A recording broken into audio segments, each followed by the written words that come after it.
Hey, everybody. Welcome back for the third time. Here are our best movies of the year, starting with honorable mentions. If I remember, you had one? One honorable mention. That's correct, Tom, because I misunderstood the instructions. And my honorable mention is a film I mentioned earlier in the show yesterday, or what have you, and that is Reptile, the Netflix film with Benicio del Toro and Justin Timberlake and Alicia Silverstone. It's honorable, this movie. Sounds like it. It sounds like it. Joe, I've got three. First one was my movie of the year for a while because nothing really came out. And that is Unwelcome.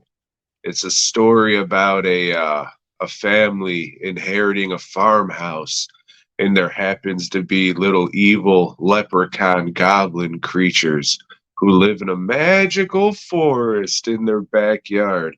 It's the set and the lighting and all that shit. It's really cool. It really has a dreamscape type quality to it. Yeah, something in the barn with those fucking barn elves. They should have made the movie more like this one. Hmm. And then I have one of your favorites of the year, Joe. If you remembered it, it probably would have been an honorable mention, but that's okay. I have Candyland, the one with the hookers getting murdered at the old truck stop.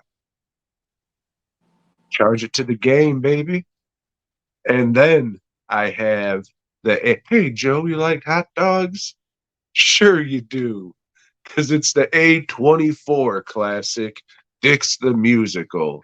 For Hmm. me, this was a comedy of the year. So if you like to laugh and if you're listening to this, probably not going to get offended, but it's good shit. It is fucking wild. And Joe, those were the honorable mentions for the year. This 2023. Number 5 on my list of best movies of 2023 is Fist of the Condor. Wait a minute. One, two, three, four, five. Five. Yes, Fist of the Condor.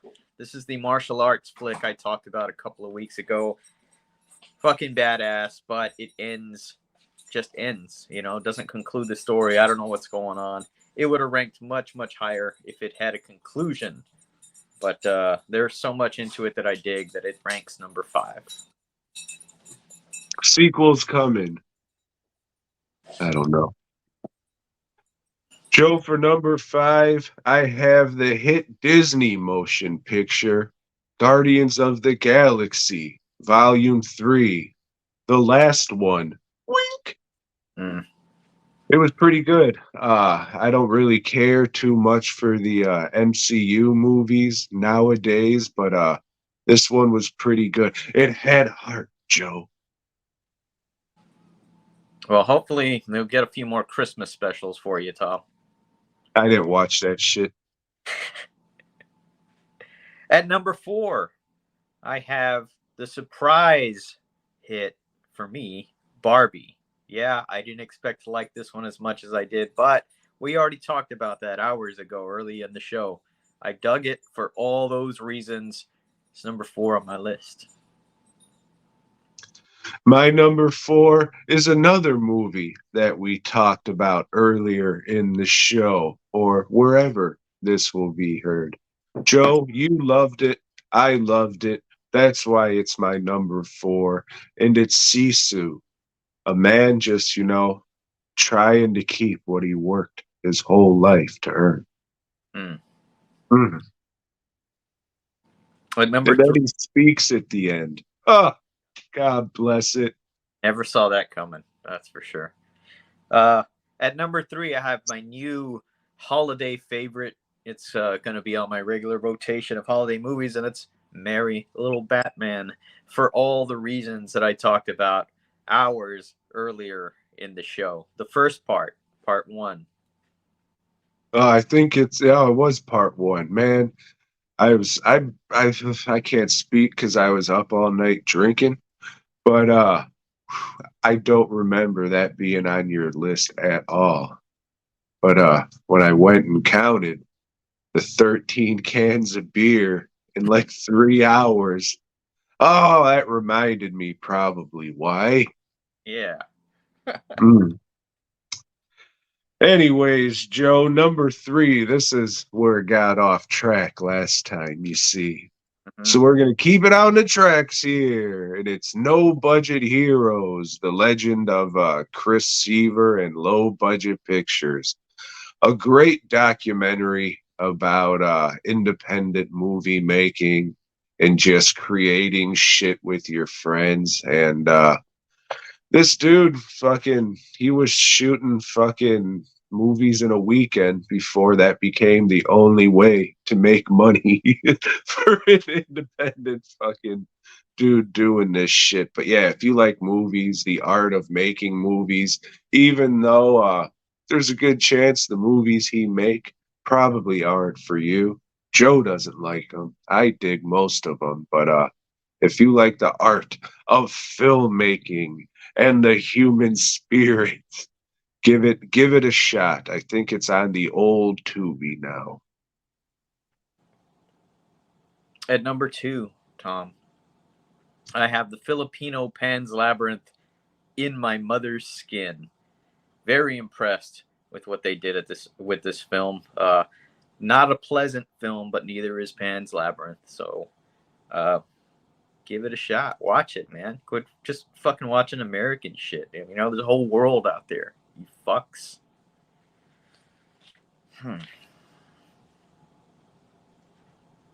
My number two, Joe, is the Jim Gaffigan classic, Linoleum. A very touching movie about life and then dying of a brain disease. Is it also an A24 film? It is not. Sounds like it would be, though. Yeah, but you know, this one I can't say. I say, yeah, but this one was good. I like some A24 movies. You watched Yeah, them all. No, that's the thing. You watched every one of them.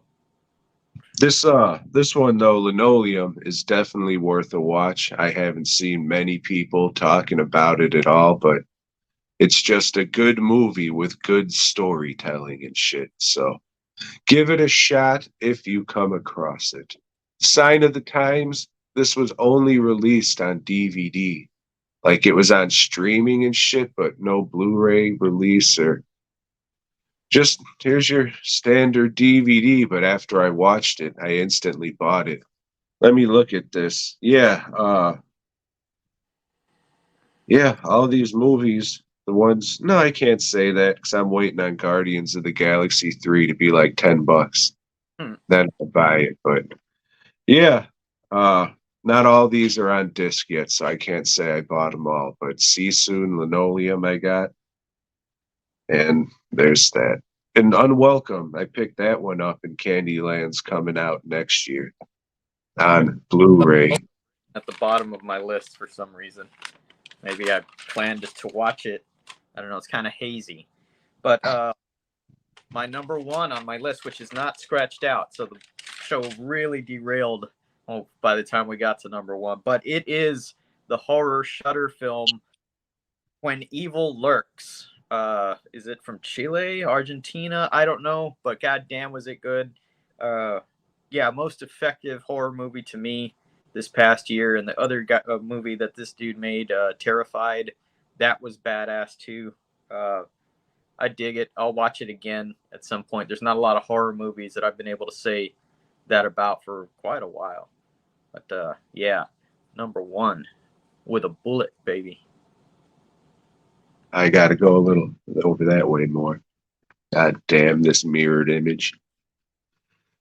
Joe, my number one, no surprise. We made fucking 18 videos about it, and that is Godzilla -1. Next to the Matthew Broderick one, it's the best goddamn Godzilla movie out there.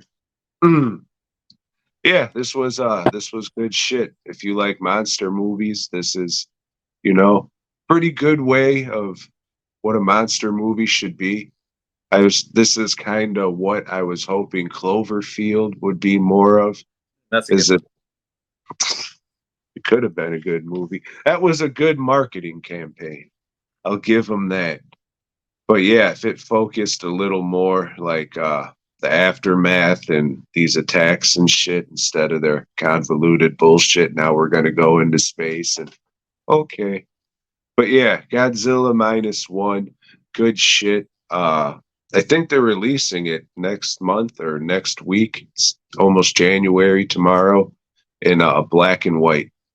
So maybe I'll go see it, but why the fuck would I go see a movie that was made in color in black and white now? That's like, I liked it so much I'll only pay for half of the experience because I'm a fucking idiot.